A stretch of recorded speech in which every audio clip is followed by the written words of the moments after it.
Born too late to explore the Earth. Born too early to explore the stars. But at least we have cyberspace. But don't let the pixels and binary fool you. This realm is equally as treacherous. If explorers of old had to contend with the diverse environments of planet Earth, and astronauts of the future with the kaleidoscopes of the cosmos, the cybernaut of the 21st century will have to pioneer navigating cyberspace. Like our other explorers risk danger to their physical bodies, we risk damage to our minds. The emergence of cyberspace in the 21st century poses peculiar challenges to the modern person. One can't just surf the web and not be aware of the dangers potentially lying behind every chunk of data. The vibrancy of this realm can be compared to mythology found in the stories of old. The cybernaut must not be swayed by the calls of the sirens. Cyberspace is a singular metaphysical place connecting thousands of locations. It doesn't exist in the real world, yet we can explore it. We can see firsthand the exploits of Napoleon's conquest. We can go to the academy and listen in on the philosophies of the Greeks, or take an ether jump to Chinese schools and explore their ways of thinking and history. We can go to the Tesseract and explore the simulations we've created and the millions of people beta testing our capabilities. Simply put, while Lewis and Clark trekked west and Lieutenant Davis and his crew stepped foot on Mars, the cybernaut explores the vast catalog of human wisdom and knowledge. The cybernaut's compass is curiosity, his spaceship, computer technology. So what are the things the cybernaut might hope to discover, whatever he or she desires? Like I said, before you can go and explore anything, go as niche or as general as you'd like. Jump in the rabbit hole of a plethora of esoteric internet cultures, or be at a loss for words when someone tells you about the deep-fried Big Chungus. You want to become more productive? Rid your life of unnecessary things? The various monasteries of the minimalists give one different flavors of a digital, streamlined life. Again, anything you'd like to explore, cyberspace has something to offer. But this place isn't the Elysian Fields, or it could be, but it might not be. So how do we differentiate and not get lured by the calls of the sirens in cyberspace? How do we navigate the data? While other explorers might have had to cross wastelands to reach their goal, the cybernaut can avoid the wasteland altogether. But identifying a wasteland or getting out of one isn't easy. See, there are many sirens in cyberspace. Some of them are other people. Some of them are types of content, locations on the internet which are essentially mirages in the code. These pitfalls seek to siphon your dopamine and siphon your time, clouding your mind either forever or at certain points of life. So say you want to clear your digital life from all the noise. You can take a tube straight to Minimalism Island, where videos on clearing one's life both digitally and otherwise can be integrated into life. But then you see it. A certain video recommended. I don't know what this is for you, but imagine a clickbait thumbnail just calling your name. A reality of the dangers of cyberspace is that just how what one is exploring is dependent on their desires, so too are the sirens.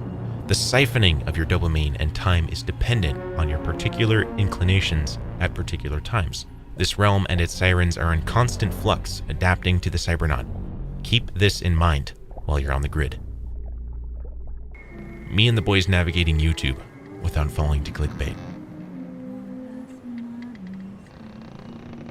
One click on a certain YouTube video and down the rabbit hole you go.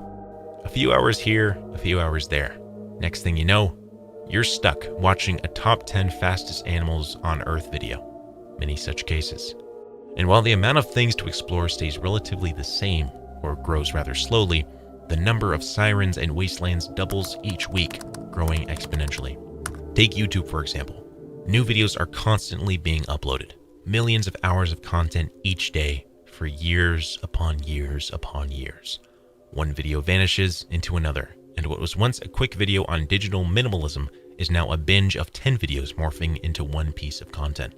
The same rabbit hole one got lost in 2017, someone in 2023 will too get lost in. The time dilation in cyberspace sometimes feels like the time dilation astronauts experience around black holes. So let's not share Cooper's fate and shipwreck in cyberspace. The waves. Me and the boys trying not to fall for a meme compilation that takes my name Jeff while navigating cyberspace. But unlike both of these people, another person might actually need to get lost in a rabbit hole, since that's why they're exploring cyberspace. Though there is a degree of relativity to cyberspace's exploration and dangers as mentioned, there are certain things which remained absolute. Here are certain locations in Sirens of Cyberspace, things one might hope to explore as well as be wary of. Note that while some locations are specific, a lot more locations are universal. An example, inquiring about certain wars in human history will lead you across cyberspace, yet you're still looking at a specific location in cyberspace. The gallery. One of the greatest things this metaphysical space allows for is soft time travel. As much as our catalog of history allows, the cybernaut may travel back in time. As mentioned before with Napoleon and Aristotle, a great means of this soft time travel is via art. The gallery is one of the most beautiful places in cyberspace, with a collective artistic endeavor of man inside paintings. From early cave paintings to majestic renderings to different locations and cultures on Earth, all is here inside the gallery. All right, on to the next location. This is the Library of Babel. While cyberspace as a whole can be seen as a Library of Babel, this specific location has millions of texts at your disposal. Your exploration into Aztec civilization might begin anywhere in cyberspace, but it won't be complete without first stopping by the library. But this place is not without its dangers. A nearly infinite collection of books with all human knowledge written in them seems like an amazing place. Indeed, it is. But the overwhelming majority of these books are, to the cybernaut, useless. The plethora of information in the library must be parsed out carefully to ensure one doesn't fall into rabbit holes. Alright, let's go to the games. Esports. It seems that in every human society, games have been a part of their culture. Cyberspace is no different.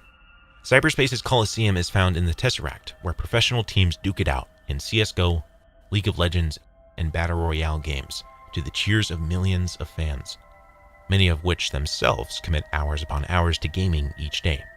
The reality once dreamed up by sci-fi writers of digital games in the future is now fulfilled in cyberspace. With the advent of virtual reality, the dream will only grow. Here, you can hone in your hand-eye coordination as well as your teamwork. Hanging out with friends on a Minecraft server or during a CS match is also a great time. But beware, this time can easily slip by, until eventually we find ourselves lured by the sirens of grinding games.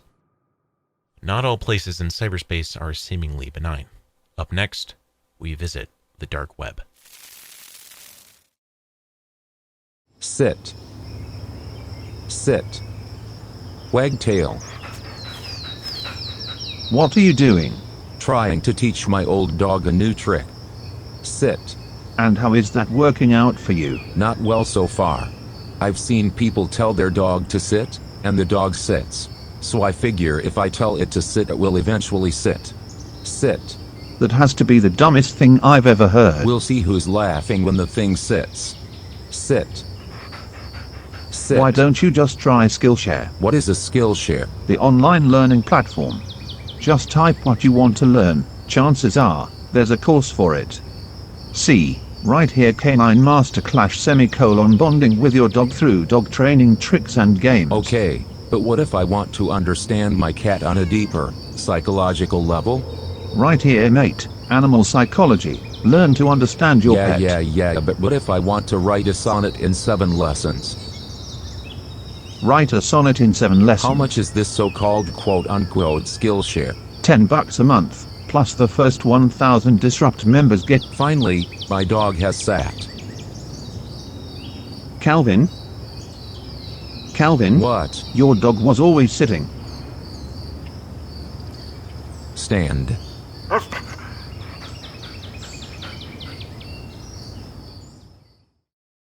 What was previously only accessible by a dark network of I Know a Guy is now accessible through the downloading of a client and the inputting of keys into a URL.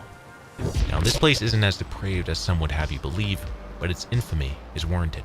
The dark web is essentially an alternate reality where one can search for whatever they like the normal internet, but unlike the latter, on the dark web, one can come into contact rather easily with individuals who are selling drugs, pornography of the illegal variety, and other underworld paraphernalia. Of course, in the unbridled nature of the dark web, one needs to be most cautious. Now, let's take a look at specific dangers to be on the lookout for. The Ring of Gaijis. Glaucon, in Plato's Republic, brings up the Ring of Gaijis, which allows whoever uses it to turn invisible. In cyberspace, everyone enters this realm with their own ring of anonymity. They can say what they like, do what they like, look at whatever they like, and disappear, leaving no specific trace to themselves, as if they were never there. All individuals, all molded into anonymous. You too possess this power when in the realm, until you take the ring off. There are ways to put it back on and scrub your trail, but once off, you may never be able to put it back on. You can go from slipping by the code to being tethered across locations in this realm, regardless of where you ether to. Likewise, such anonymity might tempt you to do stupid and evil things, so be on the lookout. Loki, tricking you into thinking you're doing something by creating realities. Gotcha! Up next, we have the trio of digital magicians, pirates, and hackermen. Though each Siren's operation is different, their goal is the same: theft. Either stealing your time, dopamine, or money, the digital magician, pirate, and hackermen create realities and traps to ensure one either parts ways with their real-world money or their attention.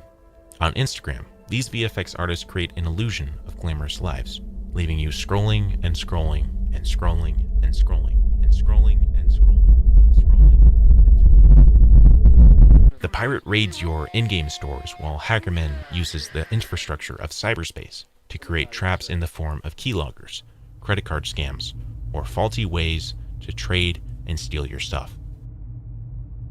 Make sure you invest in bodyguards. Also, beware of the troll, whose sole goal is to acquire laughs and memes in exchange for your time.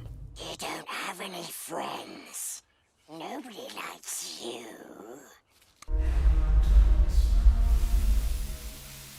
The most analogous siren in cyberspace to the mythological one is pornography. It's also a digital mirage. Never before has there been a place so touched by sexual content. Indeed, these sirens live only in cyberspace, and as such they thrive off of the specific conditions listed, grabbing the eyes of the weak-willed and turning them into a lowly simp. In the Odyssey, Homer tells us Odysseus ordered his crew to cover their ears in beeswax, tie him to the ship's mast, and sail near the sirens so that he could hear their enchanting voices. Odysseus was playing with fire. If he ventured with less precaution towards the sirens, he and his crew would have been lost. So, what is the cybernaut's beeswax? Well, perhaps it's the willingness to take responsibility for one's actions while inside cyberspace. We don't have beeswax, but we can cultivate a mindset that is stronger than beeswax. A strengthening of the mind based on the values and traditions passed down by the ancestors. So good luck out there, and I'll see you in cyberspace.